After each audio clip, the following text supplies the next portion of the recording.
Septembre 1987, Monterey Park, Californie. Jean Wedner, assis près de la cheminée, essaie de faire fonctionner un petit enregistreur. Il y a longtemps que je voulais l'interviewer.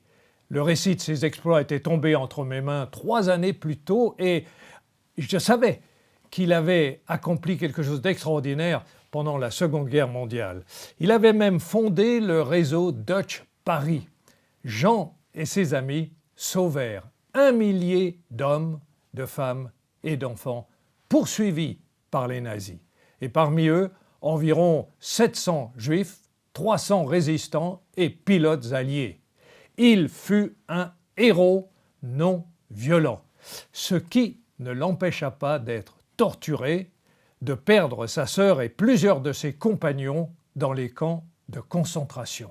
Ma question, pourquoi s'est-il engagé au péril de sa vie pour venir en aide aux persécutés? Je lui pose cette question. Il me regarde, sa voix se fait plus convaincante encore. Et il dit « Parce que, en tant que chrétien, il m'était impossible d'assister à la persécution d'innocents les bras croisés. » Sa foi lui servait de référence et lui interdisait de fermer les yeux devant l'injustice. Et il ajouta « Les principes auxquels je croyais étaient foulés aux pieds. Je devais faire quelque chose. » Les principes en question se trouvent résumés dans les 10 commandements et le sermon sur la montagne. Principes intangibles qui orientent le regard de l'homme vers le ciel. Jean Wedner est devenu mon ami. Son courageux exemple me rappelle les paroles d'un grand défenseur de la liberté religieuse, Pierre Lanares, qui me disait « Il faut construire sa vie et ses engagements non sur des émotions, mais sur des principes. »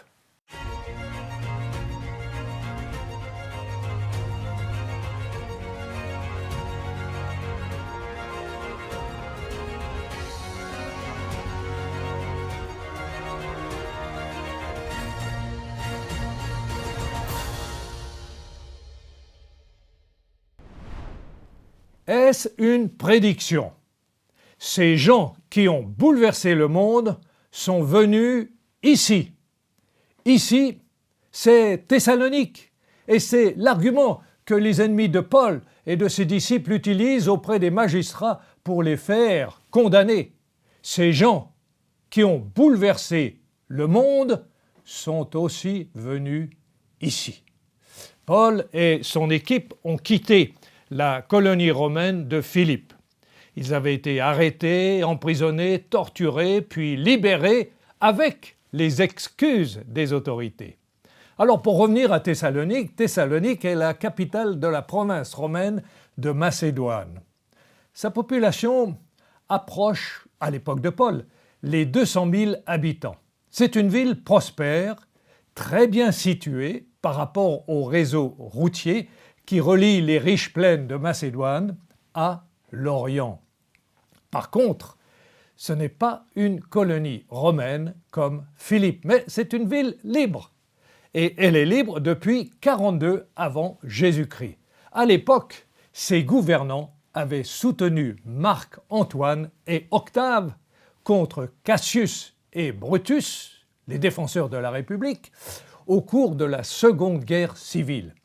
Et alors, ses habitants avaient le droit de choisir leurs dirigeants. La population juive de Thessalonique est relativement influente et elle dispose donc d'une synagogue. Selon son habitude, Paul se rend à la synagogue. On ne le connaît pas encore dans cette synagogue. Il est probablement invité à dire quelques mots et je pense que ses premières interventions dans toutes les synagogues étaient consensuelles. C'est-à-dire qu'il n'essayait pas de créer des problèmes. Et c'est pour cela qu'à Thessalonique, on l'invite à parler encore et pendant 3 sabbats. Mais rapidement, l'orateur en vient à son message principal, Christ. Un message fort, révolutionnaire, qui ne peut laisser insensible ou indifférent. On est pour ou on est contre. Et le résultat ne se fait pas attendre. Quelques-uns d'entre eux en furent persuadés et se joignirent à Paul et Silas, je cite le texte, ainsi qu'une grande multitude, écrit Luc, de Grecs craignant Dieu et beaucoup de femmes de qualité. Alors j'imagine le cataclysme provoqué dans la synagogue. Ces quelques-uns sont des membres de la communauté juive. On ne sait pas combien, une minorité sans doute. Mais cette minorité est convaincue. Elle accepte Jésus comme sauveur. Elle rejoint les disciples de Paul. Mais ce n'est pas tout. Il y a aussi, parmi les sympathisants, des païens qui fréquentaient la synagogue sans être pour autant circoncis. Et ensemble, ils représentent, selon le texte, une grande multitude. Alors une grande multitude, ça veut dire combien de personnes ? 200, 300, on ne sait pas exactement. Car il ne s'agit pas simplement d'une multitude, mais d'une grande multitude. Et pour couronner le tout, Luc, qui fait ce rapport, ajoute que parmi ces craignants Dieu qui acceptent l'Évangile se trouvent beaucoup de femmes de qualité. Alors pour les dirigeants de la synagogue, c'est évidemment un désastre. Et la réaction ne se fait pas attendre. Les communautés juives passent à l'offensive. Pour les Juifs, c'est une affaire interne. Ils se sentent agressés par l'un des leurs et ils vont demander aux magistrats de mettre l'agresseur hors d'état de nuire. À l'époque, l'Empire romain accordait un certain nombre de privilèges, oui, il faut le dire, à la communauté juive. Mais les choses allaient changer. Les Juifs avaient été expulsés de Rome par l'empereur Claude dans les années 50. Donc, probablement, peu de temps avant le passage de Paul. L'arrivée d'un perturbateur comme l'apôtre les met certainement sous pression. Et comme les autorités ne font pas encore la distinction entre les chrétiens et les juifs, il s'agit pour elles, pour les autorités, d'une affaire interne. Une affaire interne qui, toutefois, trouble la paix publique. Donc, la communauté juive est vue comme responsable. Et je les imagine, les membres de cette communauté, se dire, ou alors pire, j'imagine les magistrats, se dire à propos de cette communauté, qu'est-ce qui se passe encore ? Ces gens nous fatiguent. Partout, ils créent des problèmes. De plus, pour les magistrats, les troubles religieux n'entrent pas dans leur champ de compétences aussi longtemps que l'ordre public et que le respect dû à l'empereur ne sont pas menacés, ils n'ont pas de raison d'intervenir. Les ennemis de Paul le savent et ils vont faire en sorte que l'ordre public soit perturbé.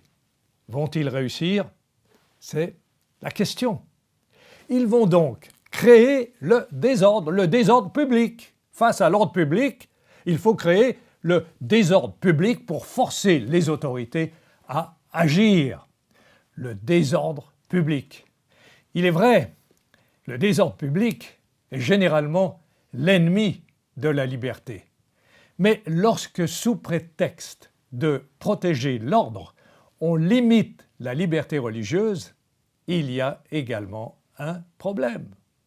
Et Luc décrit les ennemis de Paul comme des gens jaloux, et il ajoute qu'ils prirent avec eux quelques méchants hommes de la populace, et ces gens provoquèrent des attroupements et répandirent l'agitation dans la ville, le désordre public. Ils se portèrent à la maison de Jason et ils cherchèrent Paul et Silas pour les emmener vers le peuple. Voilà comment est instrumentalisé le désordre public. Quand on voit la foule dans les rues se laisser aller à la violence, on devrait toujours se demander à qui profite le désordre. Les ennemis de Paul veulent l'éliminer. Alors, ils organisent le désordre public. Mais comme ils ne trouvent pas Paul et Silas, ils s'en prennent à leurs amis et les conduisent devant les magistrats de la ville. Ces derniers, les magistrats, essayent de comprendre ce qui se passe. Et nous, on les comprend quand on lit ce texte. Qui sont ces gens qui vous rendent furieux? Mais oui, qui sont ces gens? Qu'ont-ils fait de mal pour que nous les jugions et peut-être que nous les arrêtions et les mettions en prison? Voyez, on est dans l'Empire romain, on connaît les lois et on veut les appliquer, c'est possible. Alors si la réponse est « ils annoncent une fausse doctrine », les magistrats répliqueront « mais ça, ce n'est pas notre problème. Réglez cette question vous-même dans le cadre de votre loi, de votre religion. » Par contre, si la réponse est « ces gens sèment le trouble parmi notre communauté, nos membres », les magistrats risquent de leur dire « donnez-nous des preuves », parce que là c'est une question d'ordre public, « donnez-nous des preuves » et aussi laissez-les se défendre. Car qui sème vraiment le trouble? Paul ou ses opposants? Les accusateurs doivent trouver de meilleures raisons pour influencer les autorités. Et leur premier argument est « ces gens qui ont bouleversé le monde sont aussi venus ici. » Ce n'est pas un argument déterminant, mais c'est quand même très intéressant et cela vaut la peine d'y réfléchir. Le second argument est plus fort. C'est un argument sur lequel il faut s'arrêter. Ils conviennent tous aux ordonnances de César. Vous avez cet argument, disant que c'est l'accusation qui est portée sur Paul et Silas, disant qu'ils prétendent qu'il y a un autre roi, Jésus. Ce qui nous rappelle l'accusation proférée à l'encontre de Jésus devant Ponce Pilate. Donc, là c'est plus sérieux, ce sont des rebelles. Il y a de quoi troubler la foule et les magistrats. Néanmoins, ce n'est quand même pas suffisant pour les arrêter. Et alors, comme souvent, lorsqu'il y a un doute sur les personnes, on cherche des informations, on interroge les prévenus et on demande une caution, c'est-à-dire une somme d'argent qui sera rendue au procès. C'est ainsi que l'on évite temporairement la prison. Ouf! C'est peut-être la réaction de Paul ou de Silas ou de son groupe. Ouf! On l'a échappé belle. Alors Paul et Silas, son groupe aussi, sont des sages. Ils se souviennent sans doute des paroles de leur maître, de Jésus.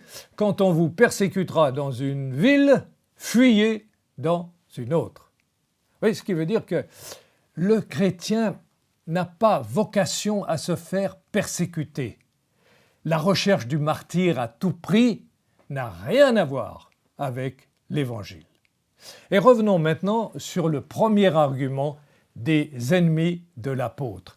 Ces gens qui ont bouleversé le monde sont aussi venus ici.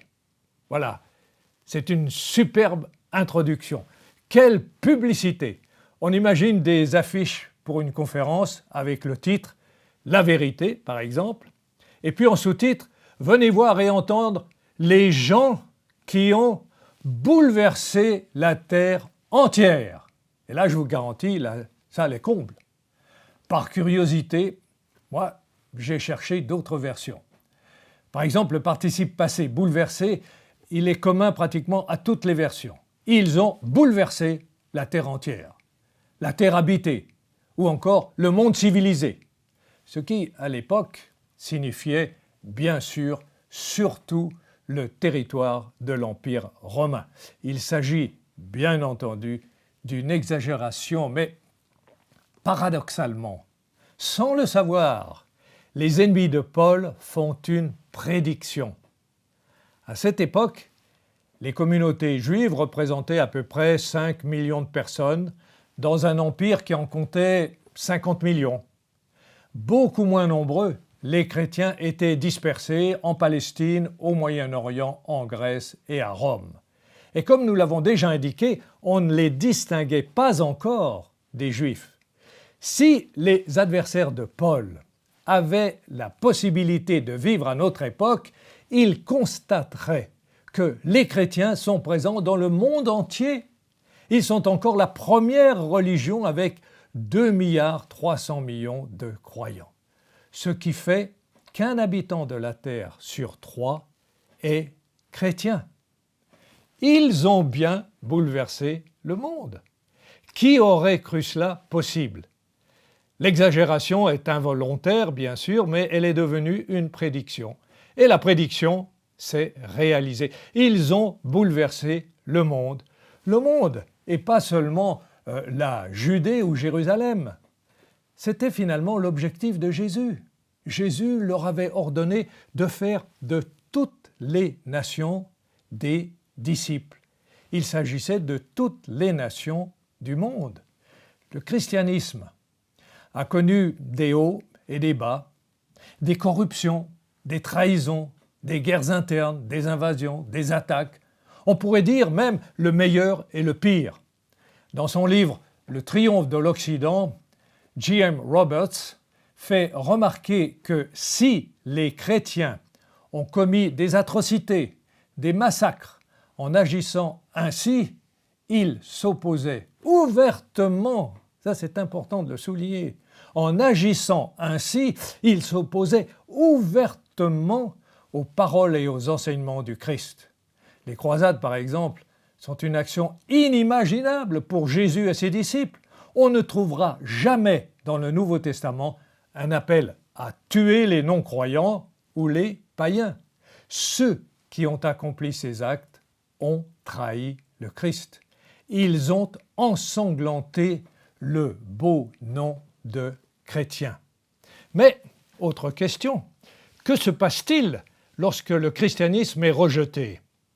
Hitler, Staline, Pol Pot, Mao ne se revendiquaient pas comme chrétiens. Ils imposèrent un régime opposé aux valeurs de l'Évangile. Pour quel résultat? Le XXe siècle antichrétien fut le plus meurtrier de tous. Que se passe-t-il lorsqu'on abandonne la foi en Dieu et l'obéissance à ses commandements? Il se passe ce que nous voyons aujourd'hui dans le monde. La guerre, et encore la guerre, le retour de l'esclavage, la corruption, l'inégalité, l'égoïsme, l'insécurité, l'injustice.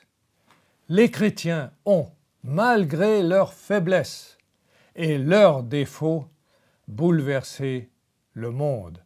Songez un instant, par exemple, à l'œuvre humanitaire des églises. Combien d'écoles, d'universités, d'orphelinats, d'hôpitaux sont gérées par des organisations chrétiennes? Combien d'associations d'aide aux plus démunis sont d'inspiration chrétienne?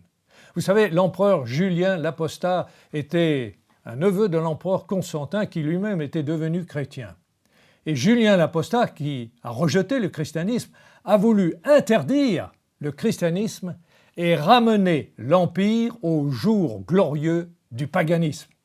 Et il a dit, si le paganisme veut réussir, il faut prendre soin de qui? Des pauvres, mieux que ne le font les chrétiens. Mais cela n'a pas marché parce que ce n'était pas dans la culture païenne. Le premier hôpital fut fondé en 369 par saint Basile de Césarée. Il comportait 300 lits. Et quelques siècles plus tard, Charlemagne, l'empereur des Francs, passa un décret qui recommandait à chaque cathédrale, oui, écoutez bien, à chaque cathédrale d'avoir une école, un hôpital et un monastère. Mais pourquoi tant d'énergie accordée aux plus pauvres. Cela vient tout droit de la Bible. Ça vient tout droit des paroles de Jésus. Jésus dit « Toutes les fois que vous avez fait ces choses à l'un de ces plus petits de mes frères, c'est à moi que vous les avez faites. » Si on comptait l'apport du christianisme et des chrétiens également dans d'autres domaines, nous serions très impressionnés. On peut parler par exemple des droits de l'homme, de la liberté, de la démocratie, l'éducation pour tous, la famille, la lutte contre l'esclavage, les combats de gladiateurs que les chrétiens ont fait supprimer, les galères, le cannibalisme, etc., etc. Mais la plus grande contribution des chrétiens est sans doute leur vision de Dieu. Dieu qui est à la fois le Tout-Puissant, le juste juge, est aussi celui qui nous aime, qui nous pardonne et qui veut nous redonner notre dignité, celui qui nous sauve. La plus belle définition de Dieu se résume en 3 mots. Dieu est amour. Il est amour parce que l'amour est de Dieu. Il a tant aimé le monde, dit Jésus, qu'il a donné son Fils unique afin que quiconque croit en lui ne périsse point, mais qu'il ait la vie éternelle. Je me souviens de cette réflexion d'un spécialiste de la civilisation occidentale à l'Université populaire de Pékin, une université qui formait les cadres du Parti communiste. Il était intéressé par la religion. Et au cours d'une de mes visites à Pékin, je lui ai demandé la raison de son intérêt. Pourquoi? Parce que son champ d'étude n'était pas la religion. Son champ d'étude était la civilisation occidentale. Et il me répondit « On ne peut comprendre l'Occident sans étudier le rôle que la religion a joué pour le former. » Les ennemis de Paul avaient raison. Ils avaient vu juste au sujet du petit groupe des disciples du Christ. Ils étaient même bien au-dessous de la réalité. En moins de 2000 ans, les disciples du Christ ont bouleversé le monde. Ils n'ont pas réalisé pour autant un monde parfait, bien sûr, loin s'en faut. Mais malgré leurs faiblesses, leurs égarements, leurs trahisons, ils ont apporté un peu de cette lumière qui nous vient d'en haut. Ils nous ont apporté l'espérance d'un monde meilleur dans la foi et l'amour du Seigneur. C'est cette espérance que nous, les héritiers des disciples, avons à partager là où nous sommes. Et c'est cette espérance qui produit le changement dans les cœurs et dans la société. Alors, un jour, on pourra dire de nous « Il a, elle a fait une différence. Il ou elle a bouleversé le monde. » Et pour être pratique, je voudrais vous laisser 3 points. Le premier, j'ai conscience que le message du Seigneur est une semence de justice et de vérité. Deuxième point, en partageant la bonne nouvelle de l'Évangile, je contribue à l'amélioration de la vie de mes semblables. Et troisième point, chaque jour, je m'efforce de témoigner par des actes d'amour de ma foi en Jésus-Christ. Et je voudrais aussi vous laisser à méditer ce passage des Actes des Apôtres, chapitre 17, versets 2 à 4. Je cite « Et Jésus, que je vous annonce, dit Paul, c'est lui qui est le Christ. » Quelques-uns d'entre eux furent persuadés et se joignirent à Paul et à Silas, ainsi qu'une grande multitude de Grecs craignant Dieu et beaucoup de femmes de qualité.